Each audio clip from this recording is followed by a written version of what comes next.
നമസ്കാരം പ്രിയപ്പെട്ടവരെ, മൈൻഡ് ഇറ്റിൻ്റെ 7ാമത്തെ എപ്പിസോഡിലേക്ക് ഏവരെയും സ്നേഹപൂർവ്വം സ്വാഗതം ചെയ്യുകയാണ്. നമ്മോടൊപ്പം പതിവ് പോലെ ഒത്തുചേരുകയാണ് പ്രിയപ്പെട്ട ബിജു തോമസ്. സ്വാഗതം. നമസ്കാരം. നമ്മളങ്ങനെ 7ാമത്തെ എപ്പിസോഡിലേക്ക് എത്തിയിരിക്കുന്നു. 6 ആഴ്ചകൾ നമ്മൾ സംസാരിച്ച് കഴിഞ്ഞിരിക്കുന്നു. ധാരാളം ആളുകൾ നമ്മളെ വിളിക്കുന്നു, അഭിപ്രായങ്ങളൊക്കെ നൽകുന്നു. അവരോടൊക്കെ സ്നേഹം അറിയിക്കുകയാണ്. കഴിഞ്ഞ ആഴ്ച നമ്മൾ പറഞ്ഞു വെച്ചത് പാരൻറ്റിങ് തോട്ട്സ് ആയിരുന്നു. എങ്ങനെ നല്ല രക്ഷിതാവാകാൻ സാധിക്കുമെന്നതിനെക്കുറിച്ചും അതിൻ്റെ അവസാന ഘട്ടത്തിൽ നമ്മൾ പറഞ്ഞത് രക്ഷിതാക്കളിൽ നിന്ന് കുട്ടികൾക്ക് എന്തൊക്കെ പഠിക്കാം, അല്ലെങ്കിൽ എന്തൊക്കെയാണ് അവർ പഠിക്കുന്നത് എന്നതാണ്. എന്താണ് ഇന്ന് നമുക്ക് പറഞ്ഞു തുടങ്ങാനുള്ളത്? കഴിഞ്ഞ പ്രാവശ്യം നമ്മൾ അതിൻ്റെ ഒരു കണ്ടിന്യൂഷൻ പോലെ കഴിഞ്ഞ പ്രാവശ്യം നമ്മൾ സ്റ്റാർട്ട് ചെയ്തു. Parenting, how important is parenting എന്നുള്ള ഒരു വിഷയമായിരുന്നു നമ്മൾ കഴിഞ്ഞ പ്രാവശ്യം ചർച്ച ചെയ്തത്. ഇപ്രാവശ്യം എനിക്ക് തോന്നുന്നത് നമുക്ക് പേരൻസിൽ നിന്നും കുട്ടികൾക്ക് എന്തൊക്കെ പഠിക്കാനുണ്ട്, പേരൻസ് എങ്ങനെ ബിഹേവ് ചെയ്യണം, ഇങ്ങനെയുള്ള കാര്യങ്ങളെ പറ്റി സംസാരിക്കുന്നത് ഇൻട്രസ്റ്റിംഗ് ആണെന്ന് വിചാരിക്കുന്നു. അപ്പോൾ ഇത് നമ്മൾ സംസാരിക്കുമ്പം ഒബ്വിയസ്ലി നമ്മുടെ പേരൻസിന് ചിലർക്കൊക്കെ നീരസം ഉണ്ടാവാനുള്ള സാധ്യതയുണ്ട്. ബിക്കോസ് ഒരു കുട്ടിയെ വളർത്തുന്നതിലെ മുഖ്യ പങ്ക് പേരൻസിനാണ്. നമ്മൾ കഴിഞ്ഞ പ്രാവശ്യം പറഞ്ഞു വെച്ചു. അമ്മ ആകാശവും അച്ഛൻ തണലുമാണ് അല്ലേ? പലപ്പോഴും നമുക്ക് ഈ 2 പേരിലെ കൂടിയാണ് ഒരു കുട്ടി വളർന്നൊരു വലിയ അല്ലെങ്കിൽ പുരുഷനോ സ്ത്രീയോ ആയി മാറുന്നതും സമൂഹത്തിന് വേണ്ട കാര്യങ്ങളൊക്കെ ചെയ്തു കൊടുക്കുന്നത്. പേരൻസിന്റെ ഒരു പെരുമാറ്റം, പേരൻസിന്റെ എങ്ങനെ ഹൗ ദേ റെസ്പോണ്ട് എന്നൊക്കെ കുട്ടിയിൽ വളരെയേറെ ഇൻഫ്ലുവൻസ് ചെലുത്തും. അപ്പോൾ പ്രായമായി കഴിയുമ്പം കുട്ടികൾ മിസ്ബിഹേവ് ചെയ്യുന്നത് എന്ന് പറയുന്നത് അതിന്റെ ആദ്യത്തെ റീസൺ ഒരുപക്ഷെ പേരൻസ് ആവാനാണ് സാധ്യത. അപ്പോൾ നമ്മളിങ്ങനെ ഒന്ന് ആലോചിച്ചാൽ മതി. നമ്മൾ ഒരു കുട്ടി ജനിക്കുമ്പോൾ, ഒരു കുടുംബത്തിൽ ഒരു കുട്ടി ജനിക്കുമ്പോൾ ആ കുട്ടിയെ എങ്ങനെയാണ് കാര്യങ്ങൾ പഠിക്കുന്നതെന്ന് ശ്രദ്ധിച്ചാൽ അത് മനസ്സിലാകും. നമ്മളവരെ ഭാഷ പഠിപ്പിക്കുന്നുണ്ടോ? ഇല്ല.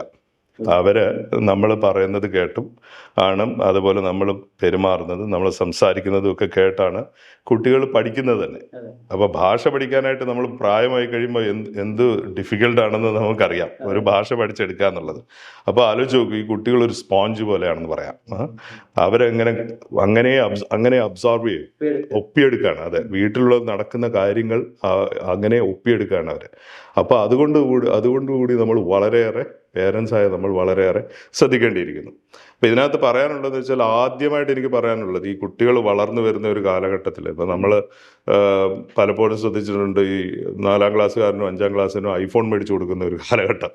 പല പേരൻസും അങ്ങനെ കയ്യിലുള്ള ടോയ്സ് എന്ന് പറഞ്ഞാൽ വളരെ എക്സ്പെൻസീവ് ഗാഡ്ജറ്റ്സ് ആണ് ഇവരൊക്കെ, ചില കുട്ടികളൊക്കെ ഉപയോഗിക്കുന്നത്. അല്ലെങ്കിൽ ഫോൺ, അല്ലെങ്കിൽ ഐപാഡ്സ്, ഇങ്ങനെയൊക്കെയുള്ള കാര്യങ്ങളൊക്കെ കുട്ടികൾ ഉപയോഗിക്കുന്നുണ്ട്. അപ്പോൾ ഞാൻ പലപ്പോഴും അത്ഭുതപ്പെട്ടിട്ടുണ്ട്, ഈ ചെറിയ പ്രായത്തിൽ ഈ കുട്ടികൾക്ക് ഇങ്ങനെയുള്ള ഡിവൈസസും ഇങ്ങനെയുള്ള ഗാഡ്ജറ്റ്സ് ഒക്കെ മേടിച്ചു കൊടുക്കാനായിട്ട്. May be parents might be affluent parents ആയിരിക്കാം, അവർക്ക് നിറയെ പൈസ ഉണ്ടായിരിക്കാം എന്ന് വരികിലും are we giving right message to the kids? അത് ഞാനെപ്പോഴും ഐ കീപ് വണ്ടറിങ്. അപ്പം അതിനകത്ത് എനിക്ക് പറയാനുള്ളതെന്ന് വെച്ചാൽ, നമ്മൾ കുട്ടികൾക്ക് ഒരു message at an early age കൊടുക്കുന്നത് വെച്ചാൽ ഫിനാൻഷ്യൽ ഡിസിപ്ലിൻ. അതായത് നമ്മുടെ വീടുകളിൽ നമ്മുടെ parents kind of financial discipline maintain ചെയ്യണമെന്നുള്ളതാണ്. അപ്പോൾ ഫിനാൻഷ്യൽ ഡിസിപ്ലിൻ എന്ന് പറയുമ്പോൾ നമ്മൾ പേരൻസ് എങ്ങനെ അവരുടെ വരുമാനത്തിനനുസരിച്ച് എങ്ങനെ ചെലവ് ചെയ്യുന്നു, അവരെങ്ങനെ ബഡ്ജറ്റ് ചെയ്യുന്നു, are they saving some amount every month, അതുപോലെ തന്നെ are they having debts, അതായത് കടം. ഇപ്പം നമുക്ക് കടം കിട്ടാൻ ഇറ്റ്സ് അവൈലബിൾ, ലോൺസ് ഒക്കെ വളരെ ഈസിലി അവൈലബിൾ ആണ്. പല പേരൻസും ലോൺ എടുത്തിട്ട് അടിച്ചു പൊളിച്ച് ജീവിക്കുന്ന ഒരു കാലഘട്ടമുണ്ട്. അപ്പോൾ ഇത് നിങ്ങൾ ഒബ്സർവ് ചെയ്യേണ്ട കാര്യം എന്താ വെച്ചാൽ, ഇത് പ്രൈമറിലി എഫക്റ്റ് ചെയ്യുന്നത് കുട്ടികളിൽ നിന്ന് ഇത് കണ്ടു വളരുന്നത്. അപ്പോൾ അവർ വളർന്ന് അവർക്ക് ജോലി കിട്ടുമ്പം അത് ഫോളോ ചെയ്യാനുള്ള ടെൻഡൻസി ഉണ്ട്. അപ്പോൾ ആദ്യത്തെ പോയിന്റ് എനിക്ക് പറയാനുള്ളത്, കുടുംബങ്ങളിൽ financial discipline is very important. അത് കുട്ടികൾക്ക് അതൊരു പാഠമായിരിക്കും. അതാണ് ആദ്യത്തെ പോയിന്റ്. രണ്ടാമത്തെ പോയിന്റ് എനിക്ക് പറയാനുള്ളതെന്ന് വെച്ചാൽ, നമ്മൾ ഈ റെസ്പോണ്ടിങ് ടു എൽഡേഴ്സ് എന്ന് പറയും. അപ്പോൾ റെസ്പെക്ടിങ് എൽഡേഴ്സ്. ഇപ്പോൾ നമ്മുടെ വീടുകളിൽ നമ്മൾ സാധാരണ കാണുന്നുണ്ട്, നമ്മൾ പേരൻസ് ആണ് how to respect your elders, അല്ലെങ്കിൽ നമ്മുടെ ഗ്രാൻഡ് പേരൻസിനെ എങ്ങനെ ഗ്രാൻഡ് പേരൻസുമായിട്ട് പേരൻസ് ബിഹേവ് ചെയ്യുന്നു, അവരെ ഇൻട്രാക്ട് ചെയ്യുന്നു, അവരെ ഫോൺ വിളിക്കുന്നു, അവരെ കാണുന്നു, അവരുടെ ബർത്ത്ഡേ സെലിബ്രേറ്റ് ചെയ്യുന്നു, ഇങ്ങനെയൊക്കെയുള്ള കാര്യങ്ങൾ. Sense out very strong message about family bonds, അല്ലെങ്കിൽ എങ്ങനെ എൽഡേഴ്സിനെ റെസ്പെക്ട് ചെയ്യണം, ഇങ്ങനെയുള്ള മെസ്സേജ് കുട്ടികൾക്ക് കിട്ടും അറ്റ് ആൻ ഏർലി ഏജ്. അപ്പൊ ഇതൊക്കെ വളരെ ശ്രദ്ധിക്കേണ്ട. അതുപോലെ തന്നെ നമ്മൾ we really empathetic towards elders, അവർ നമ്മൾ കൈൻഡ്നെസ്സോട് കൂടിയാണോ, അതായത് നമ്മൾ ശ്രദ്ധിക്കുന്നത്, നമ്മൾ സംസാരിക്കുന്നത്, ഇങ്ങനെയുള്ള കാര്യങ്ങളൊക്കെ പേരൻസ് ശ്രദ്ധിക്കുന്നത് എനിക്ക് തോന്നുന്നു വളരെ നന്നായിരിക്കും എന്ന് തോന്നുന്നു. അതുപോലെ തന്നെ എനിക്ക് മറ്റൊരു കാര്യം ഇപ്പോൾ പറയാനുള്ളത്, ഞാൻ സാധാരണ പറയുന്നതാണ്, നേരത്തെ പറഞ്ഞിട്ടുണ്ടെന്ന് തോന്നുന്നു, ഡിജിറ്റൽ എറ്റിക്കേറ്റ് എന്ന് പറഞ്ഞൊരു സംഭവമുണ്ട്. അതായത് നമ്മുടെ കുട്ടികളെ ഫോൺ യൂസേജ് റെസ്ട്രിക്റ്റ് ചെയ്യുമ്പോൾ ആർ വി റിയലി റെസ്ട്രിക്റ്റിംഗ് അവർസെൽസ് എന്നുള്ള ഒരു ചോദ്യമുണ്ട്. അപ്പൊ നമ്മൾ കുടുംബത്തിലുള്ള എല്ലാവരും ഒരു കൈൻഡ് ഓഫ് ഡിജിറ്റൽ എറ്റിക്കേറ്റ് മെയിൻറ്റെയിൻ ചെയ്യുന്നത് വളരെ നന്നായിരിക്കും എന്ന് തോന്നുന്നു. അപ്പോൾ ഒബ്വിയസ്ലി ഡിജിറ്റൽ എറ്റിക്കേറ്റ് എന്ന് പറയുന്നത് അത് ഫോൺ യൂസേജ് മാത്രമല്ല, ടി വി യൂസേജ്, നിങ്ങൾ ടി വിയിൽ എന്ത് കാണുന്നു, അല്ലെങ്കിൽ നിങ്ങളുടെ സ്ക്രീൻ യൂസേജ്, ഇതെല്ലാം ഇമ്പോർട്ടൻ്റ് ആണ്. സോ നമ്മൾ as parents, I think we also need to restrict ourselves and spend a certain amount of time only, or restrict the time, ഒരു ടൈം ലിമിറ്റ് വെക്കുക. അപ്പൊ കുട്ടികൾ അത് കണ്ടു പഠിക്കും. അപ്പൊ അവരും അതേപോലെ തന്നെ അതിനൊരു റെസ്ട്രിക്ഷൻസ് കൊണ്ടുവരാനായിട്ട് ശ്രമിക്കും. വളരെ ഈസിയാണ് അപ്പൊ കുട്ടികളുടെ അടുത്ത് നമുക്ക് പറഞ്ഞ് മനസ്സിലാക്കാൻ. ഓക്കെ, സോ അതാണ് ഡിജിറ്റൽ എറ്റിക്കേറ്റ്. പറഞ്ഞ ഒരു കണ്ണാടി പോലെയാണ്, നമ്മളെ അവർ നോക്കിക്കാണുന്ന ഒരു കണ്ണാടി പോലെയാണ്. തീർച്ചയായിട്ടും എങ്ങനെയാണോ കാണിക്കുന്നത് അതുപോലെ തന്നെ ഞങ്ങളും വളരുമെന്നാണ് അവർ പറയുന്നത്. അപ്പൊ ഇത് നമ്മളൊന്നും ഇത് ചെയ്യാതെ, പേരൻസ് ആയ നമ്മൾ ഇതൊന്നും ചെയ്യാതെ കുട്ടികൾ തന്നെ ചേഞ്ച് ചെയ്യണം എന്ന് പറഞ്ഞാൽ ഇറ്റ്സ് ഇമ്പോസിബിൾ. അപ്പൊ ആദ്യത്തെ ഒരു example, we have to set ourselves as examples for our kids എന്ന് നമ്മൾ പറയും. അതേപോലെ തന്നെ എനിക്ക് മറ്റൊരു കാര്യം പറയാനുള്ളത് വെച്ചാൽ, നമ്മൾ mental and physical health is very important these days. ഇപ്പോൾ നമ്മൾ പേരൻസ് ഇപ്പോൾ കുട്ടികളുടെ അടുത്ത് we tell them to maintain healthy habits, അല്ലെങ്കിൽ ഫിസിക്കൽ എക്സസൈസസ്, അല്ലെങ്കിൽ നമ്മൾ ചിലർക്ക് ജിമ്മിൽ പോകാൻ, അല്ലെങ്കിൽ നടക്കാൻ പോകുന്നു, ജിമ്മിൽ പോകുന്നു, കുട്ടികളുടെ അടുത്ത് നമ്മൾ പുഷ് ചെയ്യാറുണ്ട്. പക്ഷേ are we really doing it? അപ്പോൾ ഏറ്റവും ബെസ്റ്റ് എന്ന് വെച്ചാൽ കുടുംബമായിട്ട് നിങ്ങളൊന്ന് വൈകുന്നേരം ഒന്ന് നടക്കാൻ പോവുക, അല്ലെങ്കിൽ എക്സസൈസ് ചെയ്യാൻ പോവുക. ഇതൊക്കെ this all sends very strong message for the kids. അപ്പോൾ അവർക്ക് മനസ്സിലാവും the importance of mental and physical health എന്നുള്ളത്. അപ്പോൾ ഇത് it's again very very important. ഇതാണ് എനിക്ക് ആദ്യം തുടക്കം തന്നെ പറയാൻ. പിന്നെ വെരി വെരി ഇമ്പോർട്ടൻറ്റ് തിങ് എന്ന് വെച്ചാൽ നമ്മുടെ വീട്ടിലത്തെ ഈറ്റിംഗ് ഹാബിറ്റ്സ്. പല വീടുകളിലും നമ്മൾ ഒരുപാട് ഭക്ഷണം ഉണ്ടാക്കി കുട്ടികളെ ഫോഴ്സ് ചെയ്ത് കഴിപ്പിക്കുന്ന ഒരു പ്രവണതയുണ്ട്. പ്രദീപിന് അറിയായിരിക്കും. പല വീടുകളിലും നമ്മൾ ചെല്ലുമ്പോൾ the way the kids eat. അതെ അതെ അതെ, കുട്ടികൾക്ക് വിശക്കുമ്പോൾ കുട്ടികൾ കഴിച്ചോളും. നമ്മൾ അവരെ ഫോഴ്സ് ചെയ്ത് കഴിപ്പിക്കാൻ നോക്കേണ്ട ആവശ്യമൊന്നുമില്ല. പല വീടുകളിലും മേശപ്പുറത്ത് നിരവധിയായ ഭക്ഷണങ്ങൾ ഉണ്ടാക്കി, അതായത് ആവശ്യത്തിലും വളരെയധികം ഭക്ഷണം മേശപ്പുറത്തുണ്ടാക്കി അവർ ഇതിൻ്റെ കാൽഭാഗം പോലും കഴിക്കാണ്ട് അങ്ങനെ എടുത്ത് വേസ്റ്റ് ആക്കുന്നത്. അപ്പോൾ ഫുഡ് വേസ്റ്റ് ചെയ്യുന്നത് that will have to be very careful. കുട്ടികൾക്ക് അത് പറഞ്ഞ് മനസ്സിലാക്കണം. We should not waste food. ലോകത്ത് ഒരുപാട് ആൾക്കാർ ഫുഡ് ഇല്ലാണ്ട് കഷ്ടപ്പെടുന്നത് നമുക്കറിയാം. അപ്പോൾ ആ ഒരു message it give to them at a very early age. അപ്പോൾ അതാണ് അതിനെപ്പറ്റി പറയാനുള്ളത്. പിന്നെ പല വീടുകളിലും പ്രദീപ് ശ്രദ്ധിച്ചിട്ടുണ്ടോ എന്നറിയില്ല, നമ്മൾ വീടുകളിൽ ചെല്ലുമ്പോൾ അവരുടെ ഒരു പല how they have organise things Messi. അതെ. അപ്പോൾ പല വീടുകളും അറിയാം, ചെറിയ വീടായിരിക്കാം, വലിയ വീടായിരിക്കാം, വില്ലാസ് ആയിരിക്കാം. പക്ഷെ നമ്മളെ വീട്ടിൽ കയറുമ്പോൾ തന്നെ നമുക്കൊരു അറ്റ്മോസ്ഫിയർ കിട്ടും. വളരെ ഈവൻ 1 bedroom ഹൗസ് ആണെങ്കിലും the way they have organise things, എല്ലാം അടുക്കൻ ചിട്ടയായിട്ട് വെക്കുന്നു. How clean that houses. ഈ കാര്യങ്ങളൊക്കെ വളരെ ഇമ്പോർട്ടൻ്റ് ആണ്. അത് കുട്ടികൾക്ക് ഇത് അങ്ങനെയുള്ളൊരു പാഠം. As A cleanliness is important, personal hygiene is important.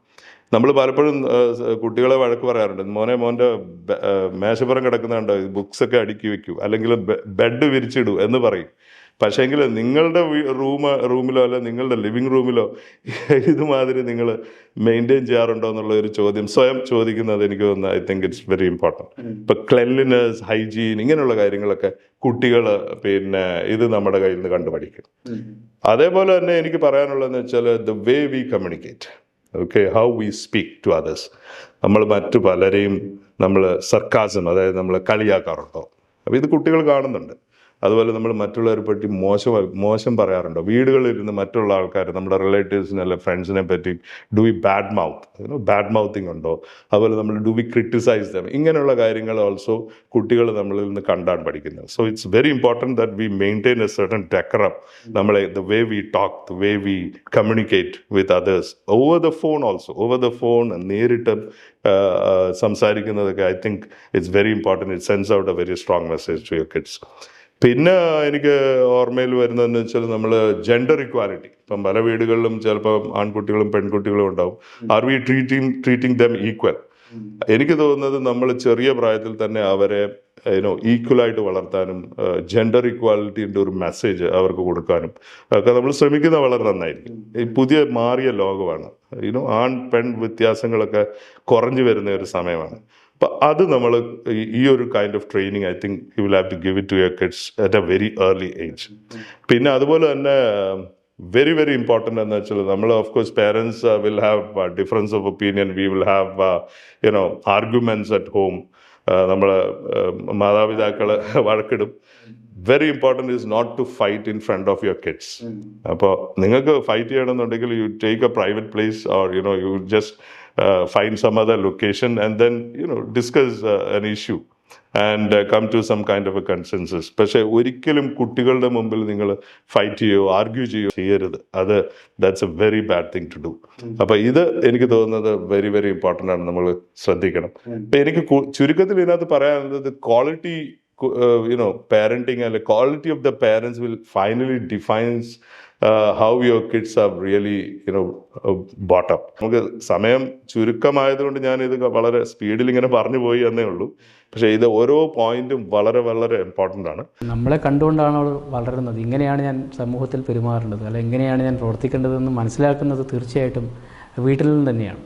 അതിനുശേഷമാണ് അധ്യാപകരൊക്കെ വരുന്നത്, അല്ലെങ്കിൽ മറ്റാളുകളൊക്കെ എത്തുന്നത്. ഏറ്റവും കൂടുതൽ ടൈം സ്പെൻഡ് ചെയ്യുന്നതും ഈ പറഞ്ഞ പോലെ മാതാപിതാക്കളൊപ്പമാണ്. പലപ്പോഴും മാതാപിതാക്കളെ തിരിച്ചറിയാറുമില്ല. ആ ഒരു ക്ലാഷാണ് പലപ്പോഴും കുട്ടികളെയും മോശക്കാരായി മാറ്റുന്നതെന്നാണ് എനിക്ക് തോന്നുന്നത്. നമ്മൾ സാധാരണ രീതിയിൽ നമ്മൾ പേരൻസ് കുട്ടികളെ അഡ്വൈസ് ചെയ്യും. ഞാൻ നേരത്തെ പറഞ്ഞിട്ടുണ്ടെന്ന് തോന്നുന്നു, അഡ്വൈസ് ചെയ്യും. And we want them to become very good individuals, very good persons. But you have to also look back. As parents നമ്മൾ ആ ഒരു വ്യക്തിത്വമുള്ളവരാണോ, നമുക്ക് നമ്മൾ അതേപോലെയാണോ പെരുമാറുന്നത് എന്ന് നമ്മളൊന്ന് തിരിച്ച് ചിന്തിക്കുന്നതും തിരിച്ചൊന്ന് ഓർത്തു നോക്കുന്നതും വളരെ നല്ലതാണ് എന്നാണ് എനിക്ക് ഇതിനകത്ത് പറയാനുള്ളത്. വലിയ ഉത്തരവാദിത്തമാണ് പാരൻറ്റിങ് എന്ന് പറയുന്നത്. നമ്മൾ വിചാരിക്കുന്നത് പോലെ ഒരു കുട്ടിയെ ഉണ്ടാക്കുക എന്ന പോലെ എളുപ്പമല്ല അതിനെ വളർത്തുക എന്നത്. അപ്പോൾ ഒരു പാരൻ്റ് ആകുന്നതിന് മുമ്പ് അല്ലെങ്കിൽ പാരൻ്റ് ആയതിനു ശേഷം എത്രമാത്രം ഉത്തരവാദിത്വത്തോടെ വേണം കുട്ടികളെ വളർത്തേണ്ടത്, അല്ലെങ്കിൽ അവരോടൊപ്പം നമ്മൾ ടൈം സ്പെൻഡ് ചെയ്യേണ്ടത് എന്ന് മനസ്സിലാക്കി തരുന്ന 2 എപ്പിസോഡുകളാണ് മൈൻഡ് ഇറ്റ് ഈ 2 ആഴ്ചകളെ നിങ്ങളുടെ മുമ്പിൽ എത്തിച്ചത്. ധാരാളം കാര്യങ്ങൾ നിങ്ങൾക്ക് മനസ്സിലായിട്ടുണ്ടാവും, അല്ലെങ്കിൽ ഞങ്ങളെക്കാൾ അറിയുന്നുണ്ടാകും എന്ന് ഞങ്ങൾ വിശ്വസിക്കുന്നു. ഇത്തരം കാര്യങ്ങളിലൂടെ നമ്മൾ അടുത്ത ആഴ്ച മറ്റൊരു സബ്ജക്റ്റുമായി കാണാം. അതുവരേക്കും നന്ദി, നമസ്കാരം. നന്ദി വിജു. Thank you.